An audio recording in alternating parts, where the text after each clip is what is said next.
तर नमस्कार मित्रांनो, आपल्या सगळ्यांचं स्वागत आहे पुणे काट्यापावाला जिथं आता या ब्लॉकमध्ये. आणि आज मित्रांनो आपण चाललेलो आहे अकलूजला. पुण्याहून काल गाडी लोड केलेली आहे. गाडीमध्ये काय मटेरियल आहे काय नाही तुम्हाला मी मटेरियल दाखवतो. आणि आता आपण आहे उरुळी कांचनच्या पुढे आलेलो आहे जवळजवळ. तर आपण इथून पुढे आपण आता डायरेक्ट अकलूजला जायचं आहे. जाता जाता अगोदर शरदला भेटू, शरदला सोबत घेऊन मग जाऊ आपण. तर मित्रांनो आजचा ब्लॉग खूप इंटरेस्टिंग होणार आहे, त्यामुळे आजचा ब्लॉग विदाउट स्किप करता स्टार्टपासून एंडपर्यंत नक्की बघा. जर तुम्ही माझ्या चॅनलला नवीन असाल तर प्लीज माझ्या चॅनलला लाईक करा, सबस्क्राईब करा, बेल बटन ऑलवरती सेट करून ठेवा ताकी येणारे सर्व व्हिडिओ तुमच्यापर्यंत पोहोचतील. आज काय कळेना माझी जी चला.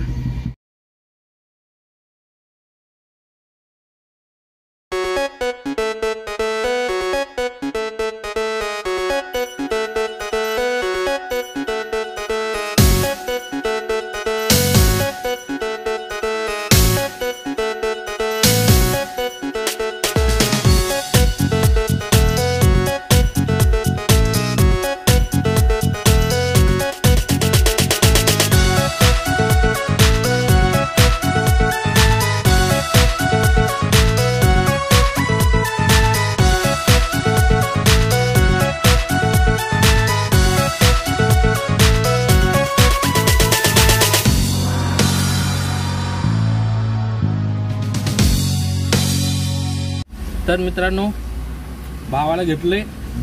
आता आम्ही इंदापूरपर्यंत पोचलेलो आहे. हातबीत हलव ना, हे असलं दलेंद्र आहेत ना व्हिडिओ मध्ये घेतोय तरी हाय हातबीत हलवायचं असं काय सगळं सांगायला लागते का? हां, आता आम्ही इंदापूरपर्यंत पोचलेलो आहे. आता लोकेशन राहिले फक्त 40 किलोमीटर राहिलं असेल. पटापट पोचू. कस्टमर फोनवर फोन करते कारण झालाय उशीर, त्यांना मटेरियल तिथं अर्जंटमध्ये पाहिजे. ताडपदरी आहे. आता काय एवढं अर्जंट ताडपदरीचं काय मला विषय कळ ना. हा टेन्शन आहे. पटापट जाऊ, लवकरात लवकर पोचू. वातावरण पण लय बाहेर झाले, तुम्हाला वातावरण पण दाखवतो. पावसाचं मस्त वातावरण झालंय. हा झालंय पाऊस बिऊस आला तर विशेष जोरात पाऊस आहे. जोरात पाऊस काय टेन्शन नाही. आपल्याला ताडपत्री पण घेऊन जायचं आहे आणि आज लाईटीचं काम करायचं आहे. लोक कमेंट करते ते मला, गाडी डेकोरेशनला घेऊन गेला आणि काय केलंय. तेवढे बावले दिसतात गाडीला, दुसरं काय दिसत नाही. ह्याच्यामुळेच राहिले ते लाईटीचे काम, अर्धवट काम केले हे नाही. आणि तो आपला मिस्त्री काय जोयब काय बाबा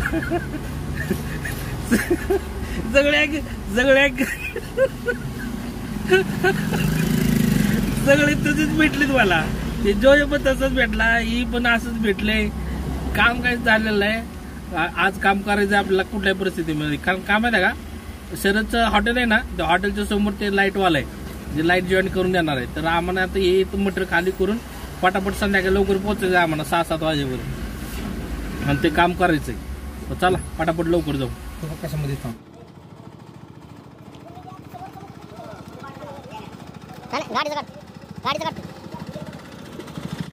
तर चला मित्रांनो, गाडी खाली झालेली आहे आपली मस्तपैकी. आता डिझेल टाकू. डबल डिझेल लागले गाडी. डिझेल टाकून मग आता इथून आपण रिटर्न निघू. आता जाताना आपल्याला एक ठिकाणी जायचं आहे.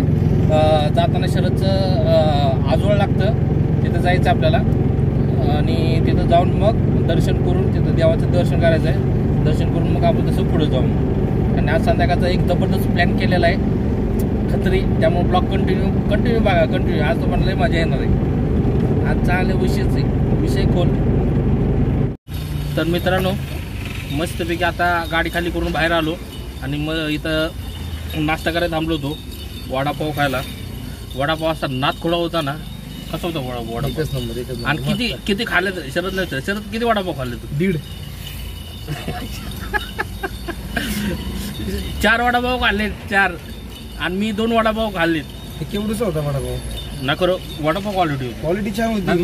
मी एक वडापावच्या बरोबर वडापाव, माझा 1.5 वडापाव झाला. मस्त 1.5 नाही, वडापाव 4 वडापाव खाल्ला. वडापाव लहान होता म्हणून. आणि खेकडा भजी पण होती. तर खेकडा भजी चांगली होती बरं. काय घेतली नाही आम्ही खेकडा भजी. खेकडा भजी पण घेतलं. गरम भयंकर व्हायला लागलंय. पावसाचं वातावरण झालं तर लय गरम व्हायला लागलंय. जवळजवळ बघा टी-शर्ट वगैरे वाला झालं माझा. तर चला पटापट आता शरदच्या आजोळी जाऊ, लवकरात लवकर पोचू. जवळ आता इथून.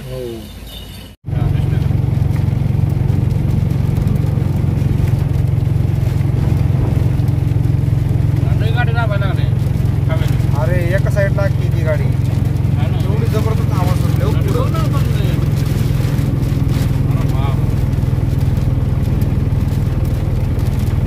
अरे हवा केवढी गाडी आवडण्यामध्ये असं वार चालू राहिलं. आता तर आपण समोरच चाललोय हायवेच्या ऑपोजिट.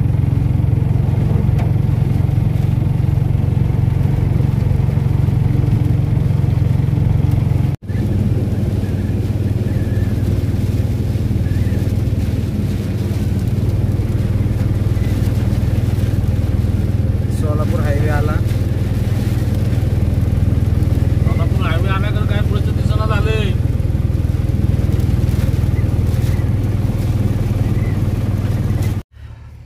तर मित्रांनो आता नेक्स्ट डे शूट करतोय. शरदच्या घरी जाऊन तिथं राहिलो. दुसऱ्या दिवशी निघालो तिथून. कारण तिथं एवढी म्हणजे गडबड झाली होती ना. कारण गडबड म्हणजे काही कामं होती तिथं. ते कामं करण्यामध्ये इतका टाइम निघून गेला ना. रात्रीचे 12:30-1 वाजले. झोपायला उशीर झाला. दुसऱ्या दिवशी लवकर उठून इकडं पुण्यात यायचं होतं. पुण्यामध्ये कामं होती त्यामुळं ना काय तिथलं शूट केलं नाही. डायरेक्ट आता इकडं पुण्यामध्ये आलो. आणि आपल्याला महत्त्वाचं काम काय करायचं आहे की आपल्याला जायचं आहे पुणे सिटीमध्ये. कारण आता आरुषी गेली 5वीमध्ये आणि ती स्कॉलरशिपमध्ये ॲडमिशन घेतलं. त्याच्यासाठी मला गाईड घ्यायचे आहेत. आणि दुसरी गोष्ट वह्या पण घ्यायच्या आहेत दोन्ही मुलींसाठी. कारण त्यांचा आता उन्हाळ्याच्या सुट्टीचा अभ्यास चालला पाहिजे. असं म्हणजे नुसतं खेळणं बिळणंच नाही पाहिजे की अभ्यास पण पाहिजे. नाहीतर मुलं अभ्यास करण्याचं विसरून जातात. त्यामुळे आता आपण पुण्यामध्ये आलेलो आहे. आणि इथून आपण आता सामान वगैरे घेऊ आणि घरी जाऊ. तर मित्रांनो खूप टायमानंतर पुणे सिटीमध्ये आलेलो आहे. गर्दी आज जास्त नाही आहे. बघू शकता तुम्ही पुढं काय आहे. सध्या दुपारचं वातावरण खूप गरम आहे आणि संध्याकाळी पाऊस असं आता सध्याची सिच्युएशन चालू आहे. साईडनं दुकानं चालू आहेत. खरेदीला जास्त माणसं दिसत नाहीत दुपारीला. नाही तर खूप गर्दी असते. मित्रांनो आपण सगळं घेतलेलं आहे. वह्या वगैरे गाईड्स वगैरे घेतलेलं आहे. त्यामुळे मी दाखवतो काय काय काय नाही. आपण घरी जाऊ आणि आरुषीने आधी तिचे रिॲक्शन घेऊ की त्यांना गाईड्स घेतलेत. बुक घेतल्याच्या नंतरनं वह्या घेतल्याच्या नंतर त्यांचं रिॲक्शन काय होतं. म्हणजे त्यांना आवडतं का नाही आवडतं आहे. म्हणजे कसं आहे आपल्यासारखं म्हणजे पहिलं आपण जेव्हा लहान होतो मी लहान होतो ना तेव्हा मला ह्या गोष्टींचा खूप कंटाळा यायचा. अभ्यास करायचं हे करायचं ते करायचं. त्यामुळं आपण टेम्पो ड्रायव्हर झालोय. कारण आताची जनरेशन वेगळं आहे. बघूया आता घरी गेल्याच्यानंतर त्यांना कसं वाटतं कसं नाही त्यांचं रिॲक्शन घेऊ आपण. मित्रांनो बघा हे गाईड्स घेतलेले आहेत. परत हे पण गाईड्स घेतलेले आहे. परत वह्या घेतलेल्या आहेत. 6 वह्या घेतलेल्या आहेत वेगवेगळ्या या सगळ्या. आणि तुम्हाला सांगतो मित्रांनो आता वह्या पुस्तकं हे 2 गाईड्स आहेत ना. 2 गाईड्स नाही म्हटलं तर 450 रुपयाचे गाईड्स आहेत. हे होलसेलमध्ये पुणे सिटीमध्ये भेटते. आता याच्यामध्ये तुम्हाला किंमत दाखवतो. या बघा 230 रुपयाचं हे एक आहे आणि 300 रुपयाचं हे एक आहे. म्हणजे 530 रुपये. तर आपल्याला ते भेटलं 450 रुपयाला. आणि ह्या अर्धा डझन वह्या आपल्याला 200 पेजीची एक वही आहे. हे आपल्याला भेटले अर्धा डझन म्हणजे 6 वह्या 200 रुपयाला. पुण्यामध्ये स्वस्त भेटतं. इथं घ्यायला गेलं असतं ना तर हे खूप महाग पडलं असतं. जवळजवळ 800-900 रुपये गेले असते एवढ्या गोष्टीला. पण पुण्यामध्ये आपण तेवढ्यासाठीच गेलो होतो. तर चला आता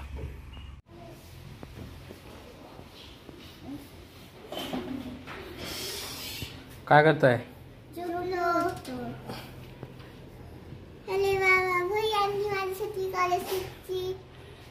दोघींसाठी आणले बघ काय काय. लाईट लाव.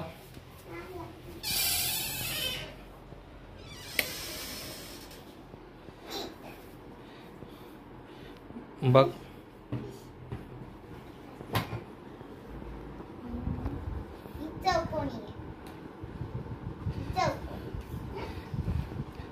गाईड बघ स्कॉलरशिपचे.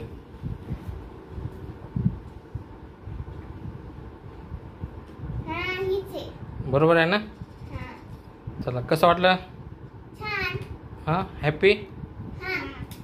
चला तर मित्रांनो मुलं तर खुश झालेले आहेत. त्यांचं सामान आलेलं आहे. तर चला.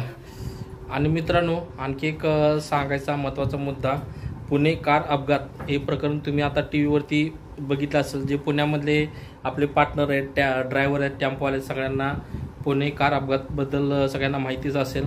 आणि बाहेरचे लोक आहेत त्यांना पण माहिती असेल की काय चाललं आहे काय नाही. तर मला माहितीप्रमाणे की जो मुलगा होता त्याने ड्रिंक अँड ड्राईव्ह केली आणि त्यामध्ये त्याने 2 व्यक्तींचा म्हणजे तरुणांचा जीव घेतला. म्हणजे एक मुलगा होता आणि एक मुलगी होती, यंग होते, त्यांचे लग्न पण झाले नव्हते, जॉबला होते, चांगली मुलं, शिकणारी मुलं होते, त्यांचा जीव गेला.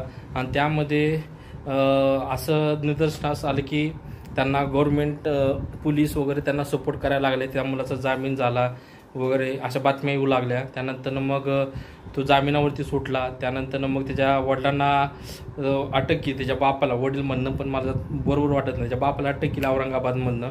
आणि त्यानंतर त्याचा आजोबा होता त्यानं पण पुढचं काम केलं की त्यांचा जो ड्रायव्हर होता त्या ड्रायव्हरला म्हणला की मी गाडी चालवत होतो म्हणून तू सांग असं जबाब दे म्हणून वगैरे. तर म्हणजे लोक एवढे येडे नाहीत हो, जेवढे म्हणजे समजतात ना ही लोक, तेवढे लोक येडे नाहीत.